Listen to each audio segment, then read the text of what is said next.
This episode was brought to you by Nail It and Scale It, the world's leading fast growth program for business.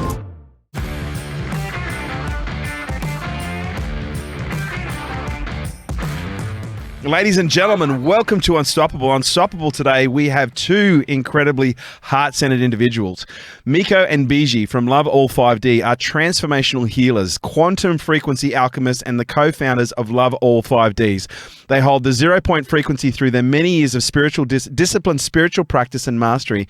And both Mikko and Biji use conscious energy and frequency healing to help their clients create the highest timeline reality on the new earth. Ladies and gentlemen, can you please welcome to Unstoppable, Mikko and Biji. I'm so excited. I'm so excited. I want to know. I feel like you guys should float in now. Like we said, we got people calling us crazy as it is, you know. Yeah, that's okay. But you know you're on something. No, it's a pleasure. It's a pleasure to have you here, and to add to the conversation we're just having. You know, you're onto something good when people start calling you crazy. You know, because as the saying goes, the people who think they're crazy enough to change the world are often the ones that do. Well, that's what they say. If you're not pissing somebody off, you're not doing. You're not trying hard enough. Right. You're not trying hard enough. So, how did you guys get into be doing what it is that you do now? Well, first of all, let's ask a bigger question, because I think there's going to be a lot of people who are listening to this who are going to go, okay, so what is quantum frequency alchemy and transformational healing? So what is it that you guys do for the lay person who's perhaps not been as experienced, and for the person who's been exposed to this kind of stuff? How do you describe what you do? Well, on the basic of terms, it's body movement therapy, it's breath work, it is. Then it goes deeper into the shadow work, all the stuff that we suppressed from when we were younger and the trauma that we had. So we create spaces and containers for people to come together and talk about their human story, like just what they have been through in their life and all the regrets that they have, in a space that feels safe and no shame, no guilt. And so it's about, yoga is a way of life, right? And so it's about how you are in flow with conversations in relation to yourself is ultimately how you relate to the world around you. So, the basic way for me to explain what we do is we create a space that we call a 0 point field, but we create a space that's super neutral and open and loving for people to work through whatever it is, no matter where they come from, no matter what religion, background, race. It's especially right now with the climate of the world. So it's important for people. Everything is energy. And so working out that energy within the system that we hold trapped in our container or our body for many years. And some people go through life without ever confronting that. And so we just, like I said, we create that space for everybody to be who they are in that moment, to release, anger, sadness, whatever it is. Yeah. Yeah, I feel like that's the practical application of what it is that we do. Yeah. If we're to understand it as frequency medicine, for me, years and years of trying to figure myself out through my mind and getting stuck in the labyrinth of the mind, stuck in the labyrinth of our own matrix, our conditioning, our we're multi-dimensional beings, but we don't express ourselves that way. And so with all that, we have an option, we have a choice. And ultimately, it just comes down to awareness and presence and choice. Ultimately, all those fancy titles just means that, like we were talking before we started the podcast, it just means, for me, chopping water. But for other people, it means chopping wood and carrying water. It means polishing that silverware every single day, having that internal awareness to get over your ego in the most difficult moments. And I have to be really transparent with you, Kerwin. I was super triggered to be on your podcast. I got to say, Mikko and I have been doing this. we have been doing this journey, this path for a really long time, wanting to be pure in service, wanting to do this for the ascension. We had so many oracles and miraculous stories that put us in a position where you either believe everything and allow all that is to be, or you believe in nothing. and you create from there. And so we decided, and there were a couple of moments in our journey where we had no choice to make that decision for the survival of our family. Are we going to take that chance and believe it's all here for us? It's all real for us. And we have taken those leaps time after time, and largely trying to do it behind the scenes. And now we're here making TikTok videos and Instagram reels. And this is not how I pictured the other side of enlightenment to be. And I'm sitting here putting myself out there like a fool. And the truth is, many, many people don't see the magic and miracle in what we do, but the ones who do, the ones who are ready, the ones who are willing to create a new narrative and make that conscious choice each and every moment to live their highest truth, man, it is transformational. And that's what I call quantum healing across all the multidimensionals. You have reached that place where you can make a choice and live it in the moment.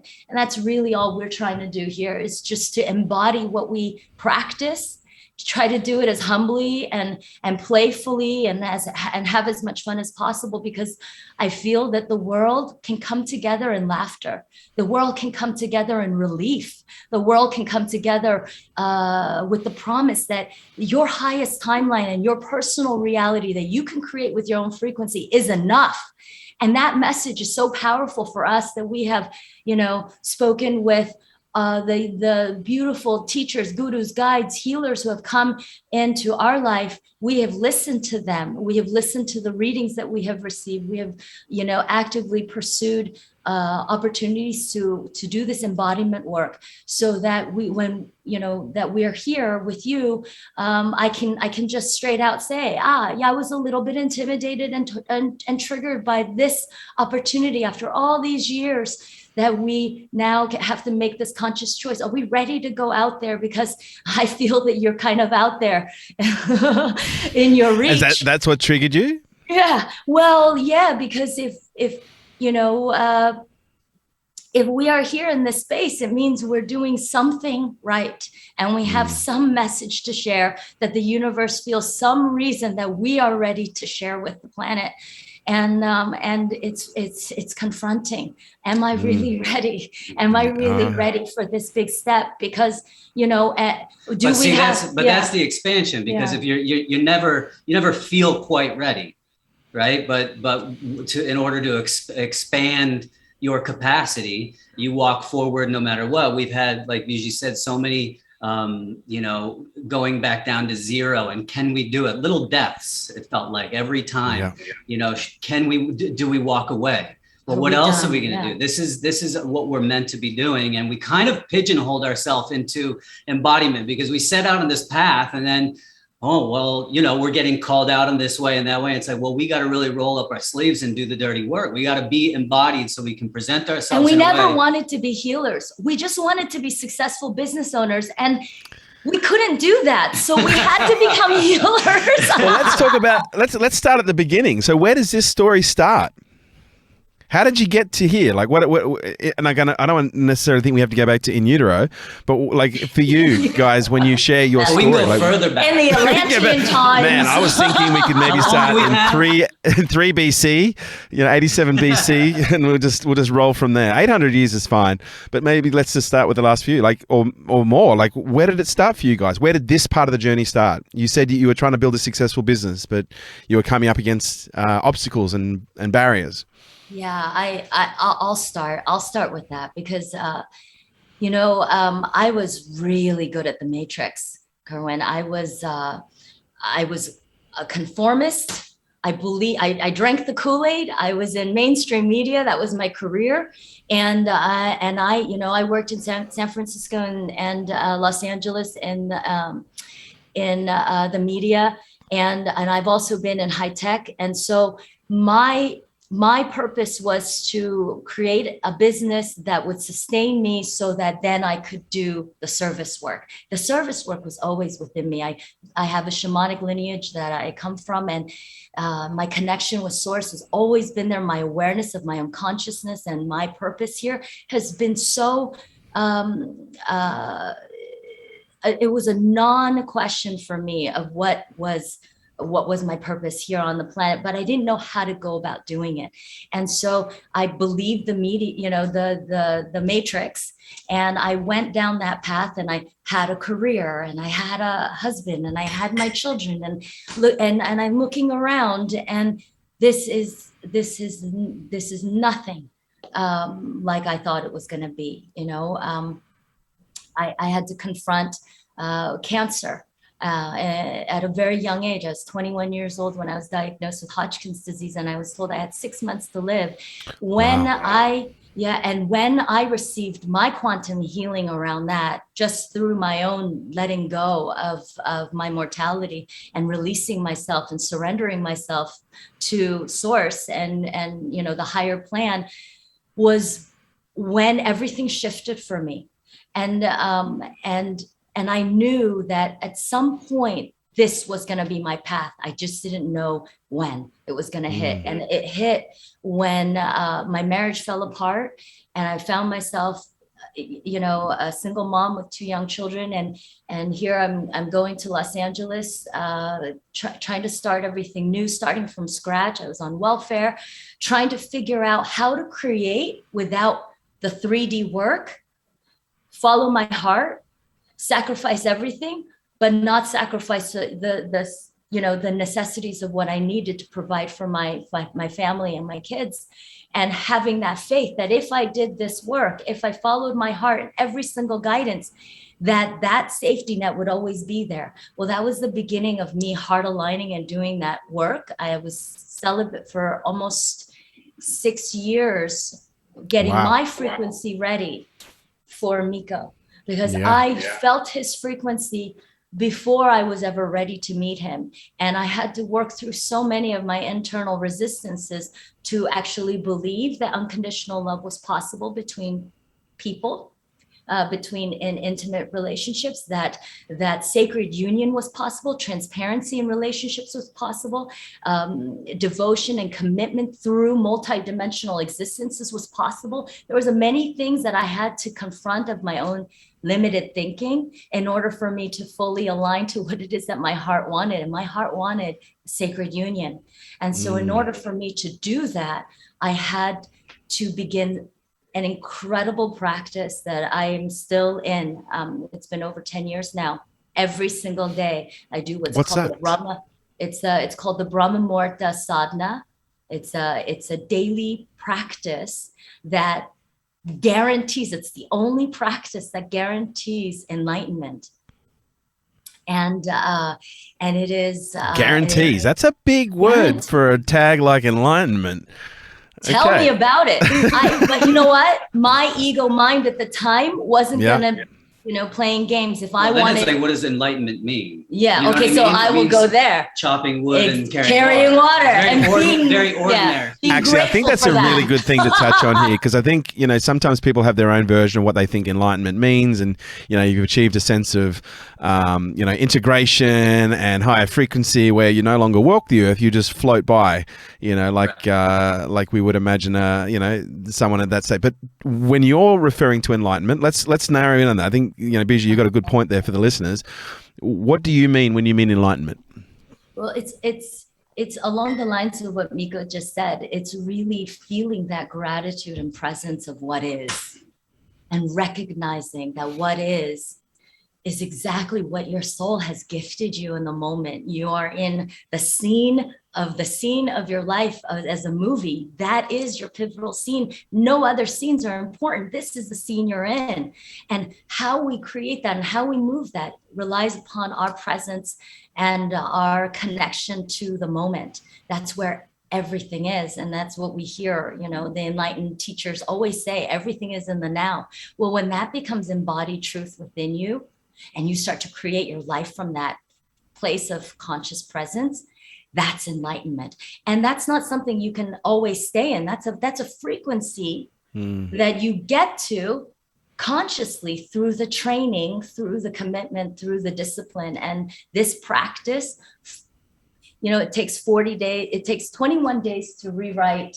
You probably know this. To drop a habit. 21 days to drop a habit. another 21 days to rewrite the new story. And then, another 21 days to probably start putting it into practice and begin the embodiment work. Well, the daily Brahma Muhurta sadhana is a practice. It's a spiritual practice that compels you to take these high frequencies that you're learning with your experience and integrate them and embody them every single day so that your consciousness is present with you 24/7, that you don't ever drop out of that place of sacred awareness and observation. So that even if you are in that space of ego, you can be transparent about it. You can own it. You can take responsibility for it. You know how to transmute it. You know how to be your own alchemist so that you can get yourself out of this dark place, which is where I go when I'm triggered. I was triggered about your podcast. My ego wanted to sabotage the whole experience so that, maybe at the last minute we can cancel on you and then I don't have to confront putting myself out there. You don't You're doing great. Chopping water. See, I did my work and I showed up and I can Yeah. just talk about it and not be in it. And that's, I feel, the enlightenment. Enlightenment is not being driven by our human narrative as who we really are. It's full awareness of who we are in every moment so that we can get over our human stories and make that choice in the moment and say, hey, if I'm the director, I'm the producer, because I come from production, everything's, for me, visual and in production, I can yell cut at any moment. And I can say, hey, 1 second, you know what? Let's change the lines here.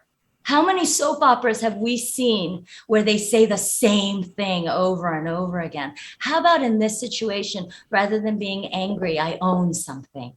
Rather than thinking I'm right about something, I give you a hug instead. Make it real, make it coming from the heart, and do that daily practice so that it's not fake, so that it's not something that we're just teaching mind to mind, but that it's really, truly activated in the heart experience. So and you've already just touched on too, what are some of the practices that you learned? Now, this is a big mouthful for me. What was the practice that you were doing? It's called the Brahma Muhurta Sadhana. Sadhana. So the Brahma Muhurta. Yes. Brahma Muhurta is the hours that you do it. Yeah, it's right? the creator's hours. It's getting waking up when the whole world is asleep, so the connection to source is clearer. So they call it the creator's hours. They've called it, there's many different names for it. The witching hour. What time is the creator's hours? So it's 156 minutes before sunrise. I like that. So what time does that? Okay, yeah, right. I was going to say, what time is that? So it depends on the sunrise came in. Yes, usually around 3:30 in the morning.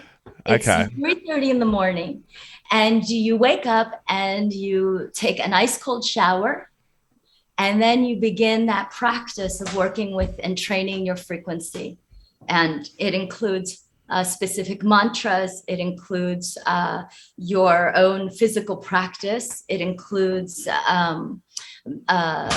meditation. It includes probably about 3.5 hours of work before you start the day, and you create your day. Yes, and you do this every day. And if you drop a day, then you have to start the 40 days again. Wow. So if you are it's a 40-day practice. Oh yes, it's a 40-day Right. practice. Okay. You can't skip days. So it has to be. The Brahma Muhurta sadhana is pretty strict. It's not.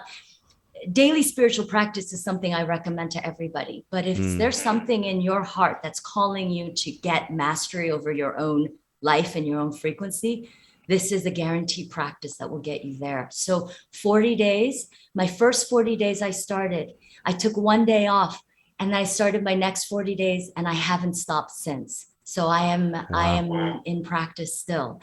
And there are. And how long has that been now? How is that what? How long has that been that you've been in practice now? Okay. So it's a little over 10 years. Wow. Okay. Yes. And after a certain amount of practice, you feel the shift. I went from being the the student of the practice to becoming the master of the practice. And when you become a master of anything, whether it be baking or, making videos on TikTok, if you've mastered something, you've done something pretty miraculous, and you get gifts from mastering that. It actually doesn't matter what it is. Mine just happens to be this.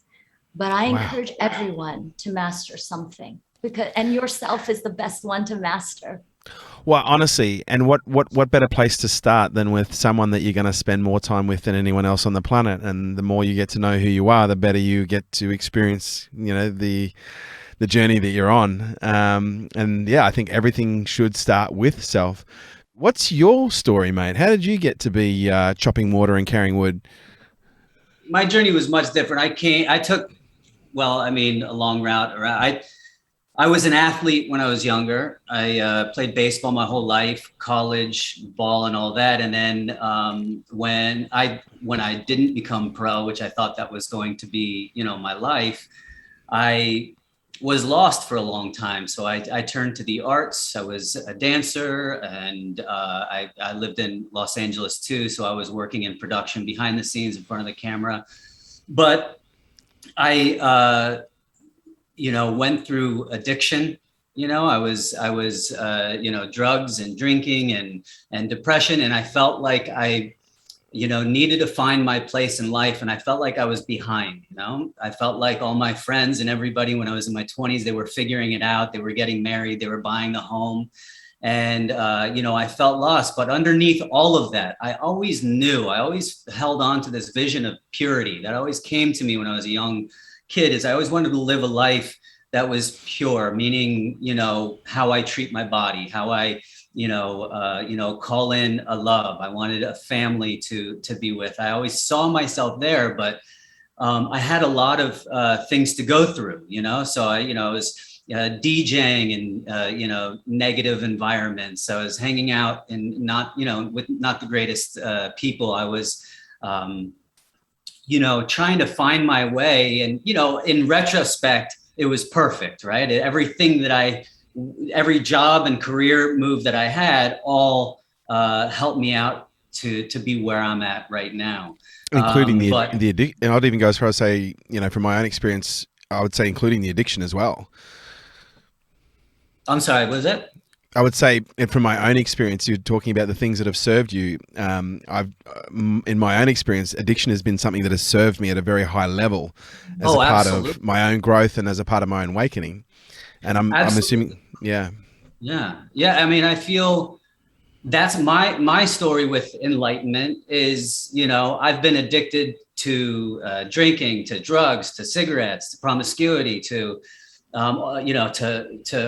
food, right? And so the way I look at enlightenment is if you're addicted to this life, if you wake up and, you get to do the things that you want to do, you're around the people that you love and that love you back and that see you. And, for me, being here in soul family, finding my love, my soul family, my soul children, and being on this path is enlightening. It's what I've been creating, trying to get to that point. But like I said, I had a lot of karma to burn, and I get it.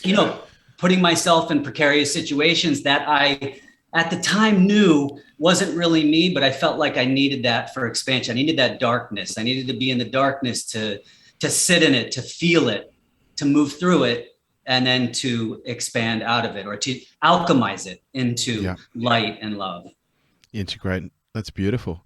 And so with the work that you guys do now, is that you taking, all of the life experiences and all the practices that you've learned, and the mastery that you've gained, and this is now what you share with LoveAll 5D? Yes. Yeah. So tell us about how LoveAll 5D came together. So initially, after Mikko and I met, and we pretty much knew from the get-go. I mean, there's some really weird confirmations, Kerwin. Mikko and I, we found out a few days after we met that we have the same bank PIN number. And then, Yep. I don't know if you're a math person, but I don't, and I'm not. But I'm pretty sure that on a multidimensional level, that doesn't happen that often, right? Well, I have a few physicist mates. I've got a passion for quantum mechanics and particle physics, and I've discovered the more I learn about reality, the more I am able to play with it. And, my physicist mates say numbers are the language of the universe. Math is the language of the universe. So there's no accident there. It's certainly a confirmation. Yeah. Yeah. And then, Mikko, do you want to share how you recognized my laugh? Sure. Okay. We did a typical couple move where I suggest the story and then make someone else tell it. Wait till she does the next relationship move, which is she makes a mistake and then blames you. Just kidding. Just kidding. So yeah, we just knew our higher selves, or whatever you want to call it. We knew that we had a lot to do. So when we met, we just hit the ground running. Like, she met my parents, I met her family. We figured out that we're going on this journey all within 1 year. And so it was pretty much like second date. The second date we went on, we went to this labyrinth and walked through, had this nice hike. We came down to a little Formosa cafe in Topanga Canyon. And, I let it all hang out because I was at the time getting tired of the dating scene. Not like that. Not like that. Right. So you guys run a nudist colony as well. This is good. Now you know why people call us crazy. Yeah. Yeah, that's okay. As long as you didn't get arrested, mate, it's fine. Right. Yeah. So you were letting it all hang out. Yeah. And so, I was, instead of, trying to watch what I, be like this, I just, was exactly who I was. And finally I cracked her. She laughed, and it was this big guttural laugh. And I had a really psychedelic moment where I was like, I've heard that laugh before. Wow. It felt like it echoed through time. And I'm like, I've heard that laugh. This is the one for me. That laugh was confirmation that she's the one. And so, there's a lot of moments down the road. And I gotta say, before that laugh, when we were at the labyrinth, I had brought like a crystal and a Sharpie, and I gave one to him, and I took one for myself, and I said, write your intention for this lifetime on here, and we'll put it at the center of the labyrinth as an offering. And Mikko wrote something, I wrote something, and on the hike down, Mikko asked me what I had written on the stone, and I wrote the word detachment, which is it's non-attachment. It's a spiritual, and so that was my purpose for this lifetime, my goal and intention. And I asked Mikko what he wrote, and he said a Sanskrit word, and it meant the same thing, non-attachment.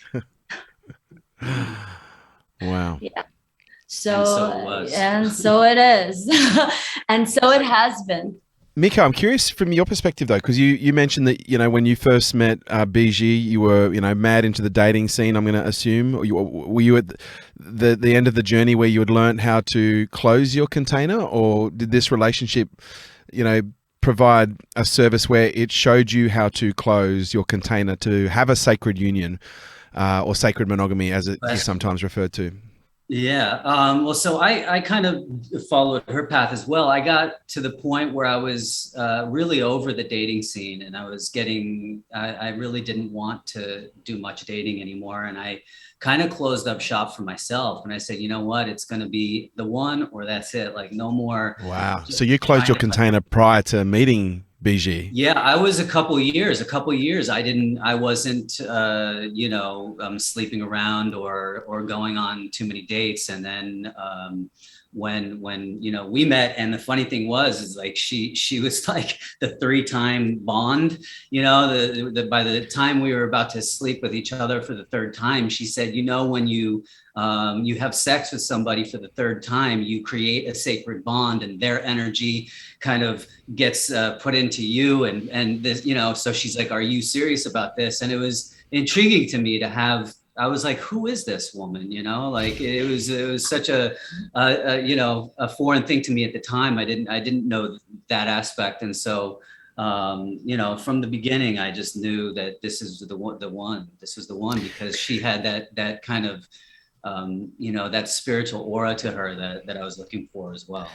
it's interesting that you both experimented with celibacy, and I think it was back in 2004. I conducted my very first celibacy experiment. I discovered that I had a very leaky container. I was single, but I had very leaky energy. It was leaking out everywhere, ogling, fantasizing, masturbating, sexual encounters.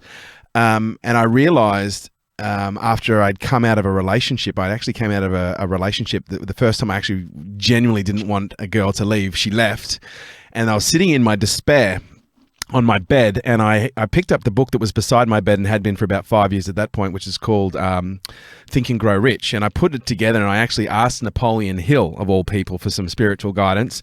And then the book opened, and it opened at chapter 11, which is The Power of Sex Transmutation. And I remember, if you haven't read that chapter, it talks about how the 500 wealthiest men and women, or men at the time on the planet, all had incredibly high sex drive, but they had learned how to channel their sexual energy into things other than the act itself. And so I read this, and I was like, "Holy shit, I've got a problem." And so I went, it's a little bit embarrassing in contrast, but I did 7 months of celibacy. And during that time, I explored Tantra, Kundalini, breath work, and a range of other forms of regulation and transmutation that at the time I didn't fully really understand. But where it got interesting is I also read that celibacy is linked to insanity in Chinese medicine. And what I discovered was, celibacy without transmutation can create all sorts of problems.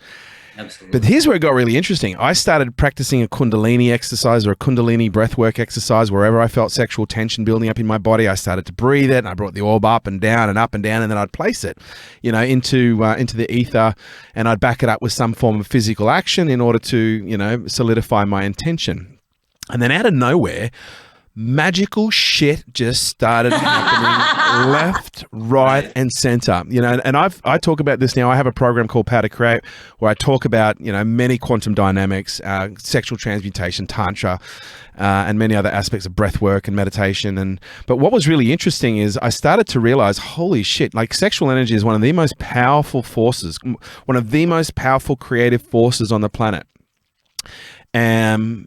Yet it is one that no one has ever been trained on how to use consciously. And what I started to realize was when I could circulate it through my body and I could place it into some form of intention, it created an incredibly accelerated experience from not having to being able to experience and embody. And my mates were like, they were so freaked out. They were like, "What the fuck are you doing? Like, this is just crazy." Like, one example, I bought a business during this time. And I think it was like month 2, I bought a business. In the previous 2 years, it had turned over 320,000. And I built it up to like 7 million in the next 6 months, and everyone kept on coming to me going, "What did you do?" And I'm like, "Well, I did what I normally do, but as a side thing, I went celibate." And everyone's like, "Nah, it can't be that." So anyway, I had a few of my friends try and go celibate. None of them could actually conquer it. Because they just couldn't, they didn't have that level of restraint. But I'm curious to know from your experience, have you experienced sexual energy in an alchemic way where you have been able to take it from yourself, take it from the charge of the union you guys have been able to create together, and put it into something where you have been able to go, "Holy crap, look what we created as a result of channeling that life force into some form"? So, Kerwin, what you just described is our work. That's the 0 point frequency. That's the quantum field. That's the frequency medicine. What you're talking about is the frequency medicine that we have mastered to consistently hold that 0 point frequency so that we can create this neutral container for people to come in who aren't trained in their sexual energy, who aren't used to flowing that energy and alchemizing that energy. They can come into this field that is an actual, it's an actual field where your whole being will respond to whatever it is that you need to move through, whatever it is that needs to come up and be released. And if it's a block for what needs to come to physical fruition, whether it is something that needs to be created because you have never consciously thought of creating that for yourself, whatever it is, this is a clear channel for you to receive that. And it is through our own personal mastery over that sexual energy, because underneath that sexual energy that you're talking about. Another name for it is called the Shakti. It's a Shakti force. You're talking about the Kundalini energy that's coming through from that Shakti force. That Shakti force is another name for it, is what we call the sacred feminine frequency. So that what you just described is how everything's going to get created on the new earth. So here on the new earth, you're going to be able to differentiate those who have been awakened to this power and this internal connection that they have with source, by the choices that they're making, by the life that they're living, by the job that they hold or the business that they own, by the money that they're able to make, by the relationships that you have. And you will be able to physically see people's level of consciousness. That's happening right now. You're able to, it has physicalized enough now that you can't just hide it, behind closed doors. Who you are is all over the place. Yeah, and if it's not all over the place in spite of you, then you're tweeting it out and revealing it your own self. You're revealing all your level of consciousness. And so I have read and I have experienced and I have felt this with our clients from, thousands of people from all over the planet, that right now there is a war on consciousness, and there is a war specifically on your own consciousness. And guess who's at the forefront of that war? Your own human ego, your own conditioning, your own lack of being present to who you are and why you do what you're doing. If you're not asking those reflective questions, if you're not doing this type of work that feels at the forefront now, but it's very, very quantum in the way that that's shifting. People are in droves waking up to a new way of creating a narrative for themselves that's actually actualizing. It's not before, Kerwin, like you've had to go and do this work and actualize it for yourself. Well, right now, the energy, I don't know if you've, because of what you do and who you are, you probably are really familiar with the Schumann resonance. Right now, that conscious energy is coming into the planet, and we can call it light codes. You can call it ascension codes, you can call it whatever, but something is happening on the planet to accelerate our thoughts into physical reality. If they're not conscious thoughts, then what's showing up in your own personal reality is going to be the shit show that's happening on the inside that you haven't, reconciled. Is the intention, right? The intention that you hold, the intention that you carry, you can feel it in people, and it's getting more and more, it's getting easier and easier to feel what people's intentions are. And so along those lines, you're not going to be going to a doctor to heal your cancer. You're going to be going to somebody who has done this work in the quantum realm and get to the root of that cancer. Well, the good aspect to this work too is that it is quantum. It can be that quick. We've had people come to us that have enormous trials in front of them, what they have to, whether it be career, money, family, relationship, illness. And literally after one session, their whole energy has shifted. And it doesn't mean it's complete and they've passed their test and they're thriving, but it's unbelievable to see some people come in and be in a certain way and move through this energy and collapse time, where it's like literally 2 hours later and they are popping and they're present and so just to get them to realize, no matter where you are, no matter how dark you feel, no matter how slippery the slope is for you and you feel like you can't do it in this lifetime, it's like this work, these technologies, the breath work, the Kundalini, the sacred union of being able to be in a container to talk about all of the things that you haven't even owned up to yourself in this lifetime is profound. It's like sometimes it's all you need is somebody to sit there and listen and be present and not judge and honor what it took to get to this place in life, because it's not easy. Well, I want to, along those lines, share just a little bit about near-death experiences. We call, the NDE, near-death experience, because that's quantum. that happens instantaneously. People come back from near-death experiences completely transformed. There's so many books and so many accounts of people going, I have felt that God frequency around me, within me, that light, and that's something that no one can ever take away from them. And they come back to share that frequency with anyone who will listen and who will receive. And so this is an opportunity to feel that frequency within you without having to go through that near-death experience. It's the closest experience that you can have to feeling that. But it is funny because people, we've had clients that their missions were to go over the border of Haiti to save trafficked children. So they were up against, other governments and third world countries, and people shooting at them in helicopters. And this gentleman just met this woman. So we had a couple session, and he was crying and he was saying, this is the most difficult thing that I've ever done in my life. And I'm like, man, you jump out of helicopters. That was like yesterday. Yeah. And so it isn't easy to confront all those things that we've been suppressing or, not wanting to confront, but you can't move forward. You can't move forward if you're stuck in a place where you don't want to look at it. So we always say, what's the hardest thing you can do in any moment? Well, do that thing. And that's the thing that's going to expand you. If you have a question like, I don't know what to do here, I could do this or that. What's the most difficult thing? Because that's the thing that's going to expand you as a human and get you to that next level that you're looking to achieve. Yeah. I've got a great friend of mine who's a shaman, says everything's a portal. Mm-hmm. Absolutely. Everything's a portal. And I can relate to what you're referring to. I've actually had 7 near-death experiences, but I've only had 1 NDE. I had a stroke back in 2009. And I came back from that stroke, and over the next 9 months, I created a piece of content, which is what I referred to earlier, which is Power to Create, which was what was given to me during that NDE.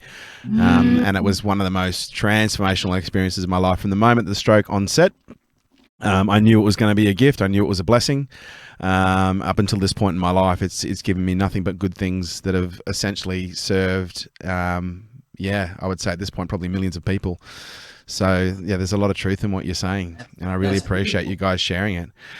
Guys, I have really enjoyed this conversation, but we have run out of time. How can people find out more about Biji and Mikko? Now, for those of you playing at home, Mikko is the Italian samurai over here in the blue shirt, and Biji is the beautiful goddess. How can people find out more about you guys? Thank you. Thank you for this space. Thank you for. You're very welcome. So you go to LoveAll5D.com, and then if you hit /unstoppable, help me out here. We have a special gift. So the Brahma Muhurta, the sadhana that we're talking about, we put together what would you call it? Like a guide Beautiful. of how to master your mornings to begin, because that's pretty much the beginning of this spiritual journey, is waking up early, jumping into that cold shower to shake off that ego and do a little meditation and presence. So we have a guide for free that your audience can come and grab.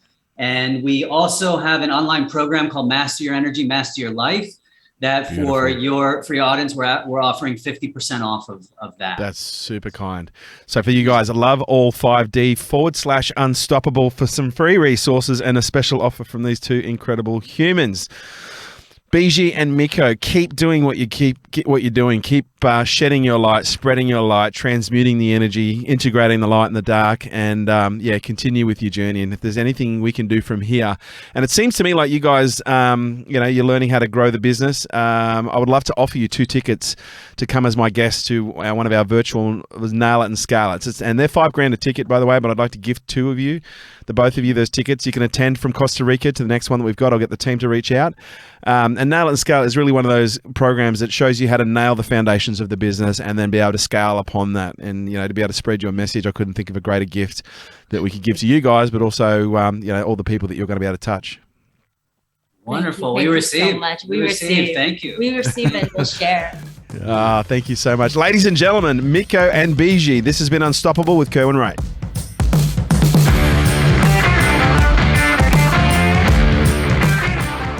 This episode is brought to you by Nail It and Scale It, the world's leading fast growth program for businesses. If you have ever wanted to grow your business faster than what you can right now, if you need to make more revenue, if you need more leads, if you need more clients, if you need to know how to plan your business in a strategic way in order to hit big goals, if you need to learn how to scale your business and grow your team and your business so that you have more freedom, then this program is for you. Imagine 3 days immersed with me where we cover all aspects of business, but we do it from an immersive but also an execution standpoint. We execute every step of the way, and we're looking at 5 key areas. We're looking at your psychology, we're looking at your marketing, your sales, your leadership, and we're looking at your planning and how we integrate these 5 key areas to grow your business and your brand quickly. So if you'd like to find out more information, kerwinray.com.